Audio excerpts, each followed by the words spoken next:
السلام علیکم ورحمۃ اللہ وبرکاتہ۔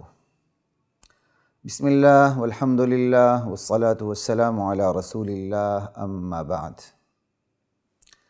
خواتین و حضرات، مختصر درس حدیث کے سلسلے کے ساتھ خلیق الرحمن آپ سے مخاطب ہے۔ آج اس سلسلے کی حدیث نمبر 15 ہے، جو متفق علیہ حدیث ہے، بخاری میں بھی ہے اور صحیح مسلم میں بھی ہے۔ صحیح بخاری کا جو حدیث نمبر ہے وہ حدیث نمبر 16 ہے۔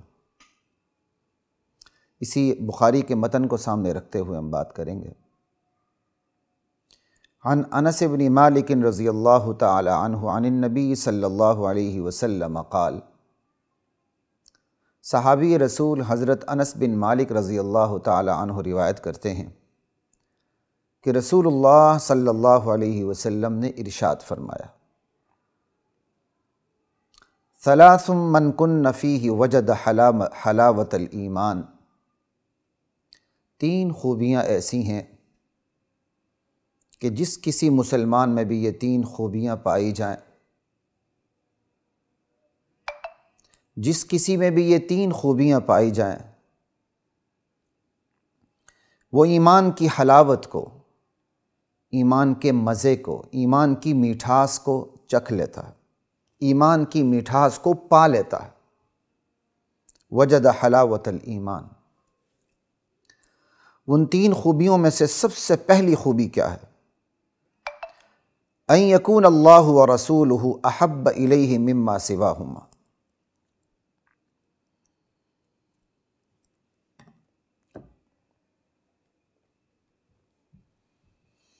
پہلی خوبی یہ ہے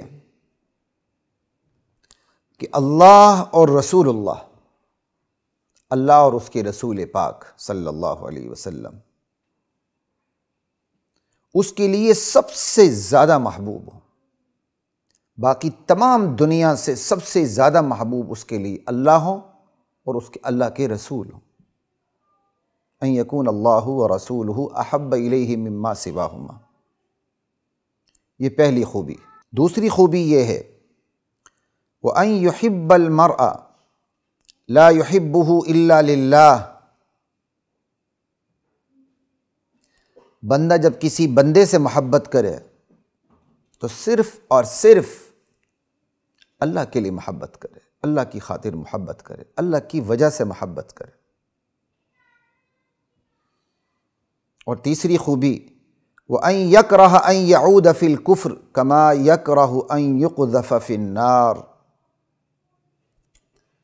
تیسری خوبی یہ کہ اسے کفر کی طرف واپس لوٹنا، کفر کے گڑھے میں گرنا اسے ایسے ہی ناگوار ہو، ناپسند ہو جیسے اسے آگ میں پھینک دیا جانا ناپسند اور ناگوار ہوتا ہے۔ یہ تین جملے ہیں، یہ تین خوبیاں ہیں۔ یہ تینوں خوبیاں جس خوش قسمت میں پائی جائیں اسے ایمان کی میٹھاس نصیب ہو جاتی ہے من جانب اللہ۔ اس حدیث کی ذرا شرح کی طرف چلتے ہیں۔ ذالکما مما علمنی ربی، سب سے پہلے اس حدیث کی شرح میں ان تینوں جملوں میں ربط بیان کروں گا جو اللہ تعالیٰ نے میرے دل میں بات ڈالی ہے، وہ آپ کے سامنے رکھتا ہوں۔ دو قسم کا ربط بیان کروں گا۔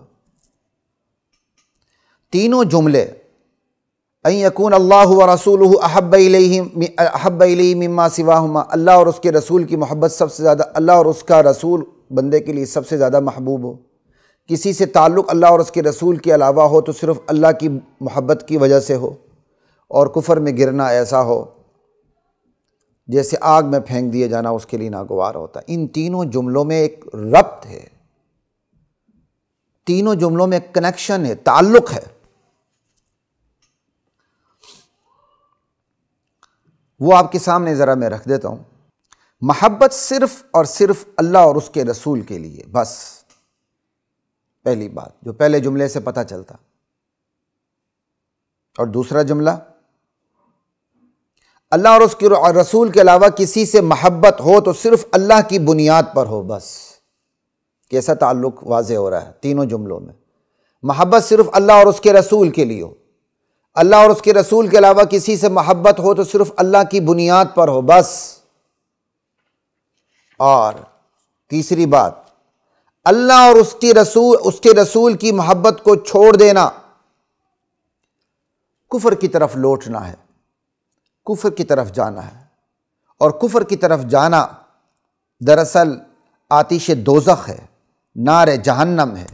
بندے کو آتش دوزخ پر، نار جہنم پر اس قدر یقین ہے کہ گویا اسے نار جہنم کا مشاہدہ ہو رہا ہے۔ اب کفر کی طرف جانے کو یا کفر کی طرف پلٹنے کو وہ آگ میں جانا دکھ رہا ہے، چاہے وہ دنیا کی آگ ہو چاہے وہ آخرت کی آگ ہو۔ اللہ اکبر، دنیا کی آگ میں جانا بھی گوارا نہیں، اور آخرت کی آگ میں جانا تو بطریق اولا گوارا نہیں۔ تو ان تین جملوں میں تعلق دیکھ لیں آپ کہ سب سے پہلے اللہ اور اس کے محبت صرف اللہ اور اس کے رسول کے لیے ہو، اللہ اور اس کے رسول کے علاوہ محبت ہے تو صرف اللہ کی وجہ سے ہو، اور اس محبت کو چھوڑ دینا اس کے لیے ایسا ہی ہو جیسے آگ میں پھینک دیا جانا، کیونکہ اس محبت کو چھوڑنا کفر ہے، اور کفر میں جانا اس کے لیے ایسے ہی جیسے آگ میں پھینک دیا جانا۔ تو تینوں جملوں میں تعلق بالکل واضح ہو گیا۔ یہ ایک ہے شرع کا طریقہ جو میں نے آپ کے سامنے وضاحت کا طریقہ رکھا۔ اب میں دوسرے پہلو کی طرف چلتا ہوں، اسی سے ملتا جلتا ہے، لیکن یہاں ذرا تھوڑی سی مزید وضاحت کے ساتھ آپ کے سامنے بات کروں گا۔ حدیث کی وضاحت کا ایک اور رخ آپ کے سامنے رکھتا ہوں، ایک اور دوسرا اسلوب آپ کے سامنے رکھتا ہوں، وہ یہ ہے کہ اصل محبت صرف اور صرف اللہ کے لیے ہے، بس اللہ کا حق ہے، بس پہلی بات۔ اصل محبت صرف اللہ کے لیے، کسی اور کے لیے نہیں ہے، یہ یاد رکھیے۔ اللہ کے رسول سے محبت بھی اللہ کی محبت کی وجہ سے ہے، بس یہی وجہ ہے کہ ہم کسی نبی کو بھی اللہ کے رسول کے علاوہ خاتم النبیین نہیں مانتے، کیونکہ اللہ نے محمد الرسول اللہ کے علاوہ کسی کو خاتم المعصومین نہیں کہا، کسی کو خاتم النبیین نہیں بنایا۔ اگر اللہ تعالیٰ محمد کے علاوہ کسی اور کو رسول بناتے ہم ضرور مانتے۔ آپ کے بعد، آپ سے پہلے رسول آئے ہم نے مان لیا، آپ آئے ہم نے مانا۔ اللہ نے کہا آپ آخری نبی ہیں، ہم نے کہا جی آپ آخری نبی ہیں۔ اللہ نے کہا آپ محمد کے بعد تم نے کسی نبی کو نہیں ماننا صلی اللہ علیہ وسلم، ہم نے کہا اب محمد کے بعد ہم نے کسی نبی کو نہیں ماننا، ورنہ تو ہم جہنم میں جائیں گے، کیونکہ محمد کے بعد کسی نبی کو ماننا جہنم میں جانا ہے، تو ہم نے ہاں کر دی۔ ٹھیک ہے، اور اللہ کے رسول نے یہ بھی فرمایا میرے بعد اگر نبوت جاری ہوتی، لو کان بعدی نبی لکان عمر، میرے بعد اگر کوئی نبی ہوتا تو عمر ہوتا۔ اگر اللہ نے عمر کو نبی بنایا ہوتا ہم عمر کو نبی ضرور مانتے۔ ہم عمر کو نبی اس لیے نہیں مانتے ہیں رضی اللہ عنہ کہ اللہ نے نہیں بنایا۔ ہم رسول اللہ کو خاتم النبیین، خاتم المعصومین اس لیے مانتے کہ اللہ نے بنایا۔ اللہ نے بالفرض و تقدیر سمجھانے کے لیے بات کر رہا ہوں، اگر حضور کو خاتم النبیین نہ بنایا ہوتا تو عمر نے بھی بعد میں نبی بننا ہوتا تو ہم مان لیتے۔ تو اس سے بات کیا ثابت ہوئی؟ اصل محبت صرف اللہ کے لیے ہے۔ محبت رسول بھی دراصل محبت الہی کی وجہ سے ہے، اور کسی اور انسان سے محبت بھی صرف محبت الہی کی وجہ سے ہے۔ لا الہ الا اللہ، کسی اور انسان سے محبت بھی دراصل محبت الہی کی وجہ سے۔ یہی وجہ ہے کہ حدیث کے اس دوسرے جملے میں یہ بات بہت کلیئر ہو گئی کہ وَأَن يُحِبَّ الْمَرْءَ لَا يُحِبُّهُ إِلَّا لِلَّهِ، بندہ کسی سے محبت رکھے تو صرف اللہ کی وجہ سے رکھے۔ دیکھیں دوسرے جملے میں صرف اللہ کا لفظ آیا، رسول کا لفظ بھی نہیں آیا، تو دوسرے جملے نے کلیئر بات کر دی کہ کسی سے بھی محبت، چاہے وہ اللہ کے رسول ہو یا امتی ہوں، اللہ کے نبی ہوں یا اللہ کے رسول ہو، جس سے بھی محبت ہوگی اللہ کی وجہ سے ہوگی۔ یہ تیسری بات ہو گئی، کسی انسان سے محبت بھی صرف اللہ کی وجہ سے۔ ٹھیک ہے، مقصود کیا ہے؟